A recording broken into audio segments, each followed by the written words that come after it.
एक महत्त्वाची घडामोड आहे। रायगडच्या पालकमंत्री पदाचा वाद शमेना। गोगावले नाराज असल्याची चर्चा आहे।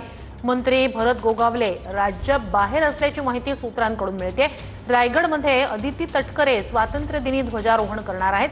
गोगावले आज कॅबिनेट बैठकीला हजेरी लावणार का याकडे लक्ष असेल। अधिक या सगळ्या संदर्भात जाणून घेऊया आपले प्रतिनिधी गिरीश गायकवाड यांच्याकडनं। गिरीश, गोगावलेंबद्दलचे अपडेट्स काय आहेत? राज्याबद्दल असल्या संदर्भात कळतंय, नेमकं अधिकची काय माहिती?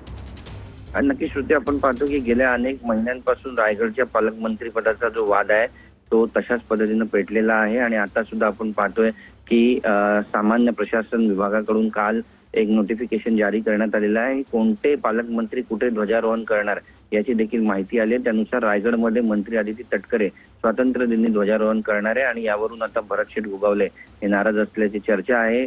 मंत्री भरत गोगावले राज्याबाहेर गेल्याची सुद्धा माहिती सूत्रांकडून मिळते आणि त्यामुळे आता आजच्या कॅबिनेट बैठकीला भरत गोगावले हे उपस्थित राहणार आहे का किंवा आपली काही भावना व्यक्त करणार आहेत का हे पाहणं महत्त्वाचं ठरणार आहे। रायगडमध्ये शिवसेनेचे 3 आमदार आहेत आणि वारंवार मागणी केली जाते की भरत गोगावले यांचा अधिकार आहे, त्यांना पालकमंत्रीपद मिळालं पाहिजे।